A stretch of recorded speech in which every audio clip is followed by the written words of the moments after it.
CapQuest Debt Recovery are well known for sending multiple letters and making numerous calls when chasing debts. Like all debt collectors, they're not immune to occasionally stepping over the line or being a bit tough to deal with. But that doesn't mean that you can't get on top of your debt and stop CapQuest chasing you. First things first, CapQuest is a legitimate company. They're not a scam and they're not cowboys, but that doesn't mean it's going to be all sunshine and rainbows dealing with them. Whenever any debt collector contacts you, the first thing that you want to make sure is that they can prove that the debt's yours to pay. The burden of proof is on them and not you, so be ready to ask them to prove that you owe the debt. That should keep them off your back for a little while you have time to work out how to move forward. If the debt is yours, then the simplest solution is to work out how to pay it. Agreeing a method to start paying back will normally keep CapQuest from contacting you.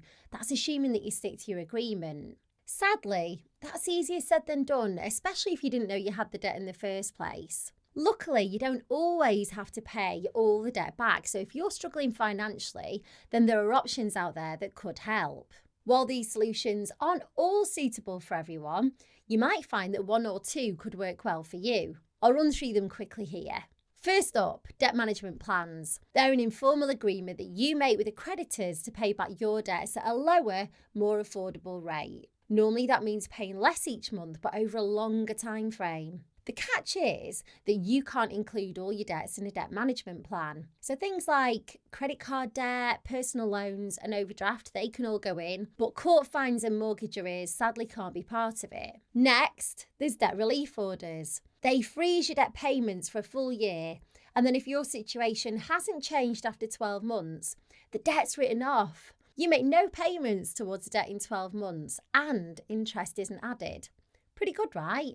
Sadly, debt relief orders have strict eligibility criteria. So, for example, you can't own anything of significant value like a house, and you can't have more than £2,000 in savings. Another option is offering a final settlement. If you happen to have access to a large lump sum, you can offer that to CapQuest or the creditors they work for. It might not be the full amount you owe, but sometimes they'll be willing to write off the remaining debt because you'll be saving them the time chasing you down for payments each month. Unfortunately, getting your final settlement offer agreed might not be that simple, and CapQuest or your creditor could simply refuse. Individual voluntary arrangements are another way to deal with CapQuest. It's a formal agreement between you and your creditors to reduce your payments to one simple payment each month.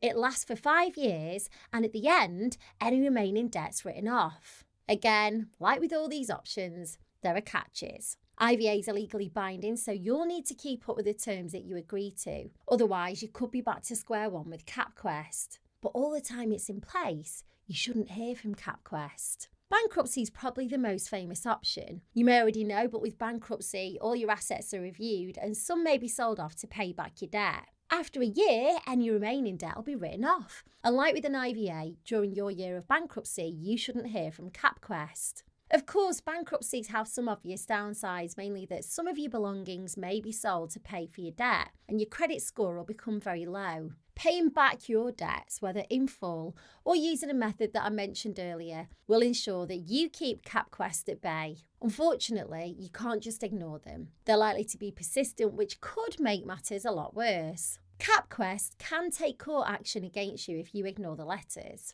This could lead to a county court judgment, which will have a really negative impact on your credit rating, making it tough to get things like credit cards, loans and mortgages. If you don't pay your judgment, bailiffs could come to your house. Luckily, it doesn't have to get that far if you act now. One simple step that you could take today is to find out if any of the debt solutions that I mentioned could work for you. In the description of this video, I've linked to a form on my new website. It's got a few multiple choice questions like how much debt do you owe and how many people do you owe. At the end of the form, it'll connect you to a company that I've partnered with to provide you with all the information that you need about debt solutions that are available. So click the link in the description, go and check it out and let me know how you get on.